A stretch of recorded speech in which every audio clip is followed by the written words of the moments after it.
정부와 여당의 반대도 불구하고 민주당과 정의당이 본회의 직부의 절차를 통해 밀어붙인 노조법 개정안이 내일 본회의 상정을 앞두고 있습니다. 최근 헌법재판소가 노조법 처리 절차와 관련해 권한쟁의 심판 청구를 기각했지만 이는 노조법 개정안이 갖고 있는 실체적 내용에 대한 판단은 아니었습니다.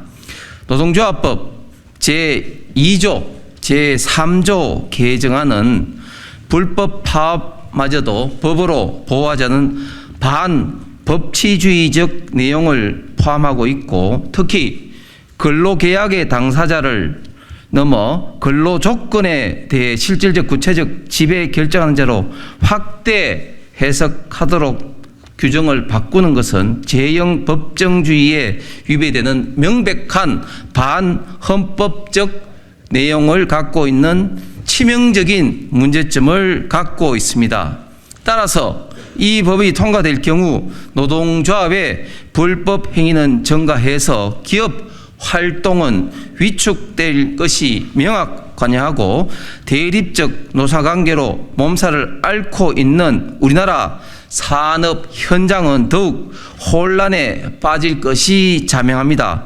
ILO 통계에 따르면 2012년부터 2021년 지난 10년간 임금 근로자 1000명당 연평균 파업 등으로 인한 손실 일수가 우리나라의 경우는 38.8일입니다. 이는 일본의 0.2일, 미국의 8.6일, 독일의 8.5일 등에 비추어 보면 수배에서 수십 배 현재도 높은 것이 사실입니다. 따라서 올바른 대한민국의 미래를 위해서는 야당은 이러한 무책임한 선전선동은 이제 멈춰야 합니다.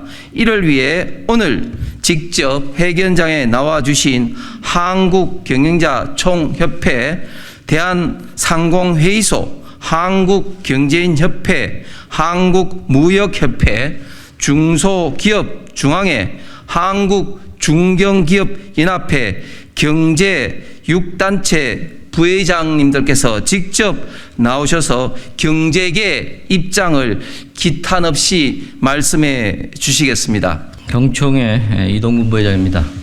노동조합법 개정안 입법 중단을 촉구하는 경제 6단체 공동성명을 발표하겠습니다.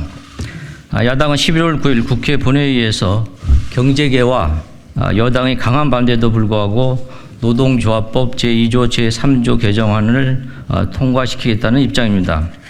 개정안의 핵심 내용은 노동조합법상 사용자 범위와 노동쟁의 개념을 확대하고 불법쟁의에 대한 사용자의 손해배상 청구권을 사실상 제한하겠다는 것입니다. 그동안 경제계는 개정안이 통과될 경우에 산업 현장이 극도의 혼란 상태에 빠져서 더 이상 우리 기업들이 정상적으로 사업을 영위할 수 없음을 수차례 호소한 바 있습니다. 그럼에도 야당이 다수의 힘을 앞세워서 법안 처리를 강행하는 상황에 참담함을 금할 수 없습니다. 이에 경제계는 절박한 심정으로 이 자리에 모였고 다음과 같은 이유로 노동조합법 개정안의 입법 중단을 강력하게 요청합니다. 첫째, 개정안은 사용자 개념을 무분별하게 확대해 원하청 간의 산업 생태계를 붕괴시키고 하청업체 근로자의 일자리 상실을 초래할 것입니다. 개정안은 근로계약 체결의 당사자가 아니더라도 근로자의 근로 조건에 대하여 실질적이고 구체적으로 지배 결정할 수 있는 지위에 있는 자를 사용자로 보고 있습니다. 이는 도급이라는 민법상의 계약의 실체를 부정하고 계약의 당사자가 아닌 원청을 노사관계의 당사자로 끌어들여서 쟁의행위 대상으로 삼으려는 것입니다.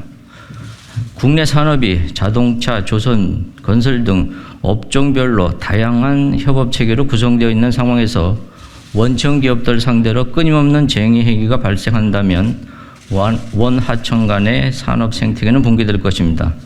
이렇게 되면 원청 기업은 국내 협력업체와 거래를 단절하거나 해외로 이전할 가능성이 높습니다. 이로 인해 국내 중소협력업체가 도산하면서 국내 산업의 공동화 현상이 현실화되고 결국은 중소기업에 종사하는 근로자들은 일자리를 상실할 것입니다. 또한 노동조합법상 사용자에 대한 다수의 형사처벌이 존재하는 상황에서 추상적인 사용자 개념은 우리 기업인들을 잠재적인 범죄자로 만들고 경영활동을 크게 위축시킬 것입니다. 특히 수백 개의 하청업체 노조가 교섭을 요구할 경우에 원청 사업주는 교섭 의무가 있는지 없는지를 판단할 수가 없어서 산업 현장은 극도의 혼란 상태에 빠집니다. 둘째, 개정안은 노동쟁의의 개념을 확대하고 손해배상 책임을 제한해서 산업 현장은 무법천지가 될 것이 자명합니다. 지금도 산업 현장은 강성 노조의 폭력과 파괴, 사업장 점거, 출입 방해 등 불법 행위가 빈번하게 발생하고 있습니다. 이러한 상황에서 개정안이 시행되면 부당해고, 해고자 복직과 같은 사업법적 절차를 통해서 해결해야 될 문제는 물론 기업의 투자 결정, 사업장 이전 등 사용자의 경영상 판단까지 쟁의 대상이 될 수 있습니다. 또한 개정안은 노조가 불법 행위를 하더라도 사실상 손해배상을 청구할 수 없게 돼서 산업 현장은 1년 내내 노사 분규와 불법 행위로 큰 혼란을 겪게 됩니다. 결국 노사 분규와 불법 행위로 인한 피해는 기업뿐만 아니라 계속해서 일을 하고 싶어하는 비조합원 근로자나 파업 불참 조합원에게도 돌아갈 것입니다. 이처럼 노조법 개정안은 우리의 노사 관계를 파탄내고 산업 생태계를 뿌리째로 흔들어서 미래 세대의 일자리까지 위협하는 악법입니다. 지금이라도 국회가 노동조합법 개정안의 입법 추진을 중단할 것을 다시 한번 강력하게 요청합니다. 그렇게 되어야만 최소한 이 나라의 기업과 경제가 무너지는 것을 막을 수 있습니다. 감사합니다. 2023년 11월 8일 경제 6단체 일동 감사합니다.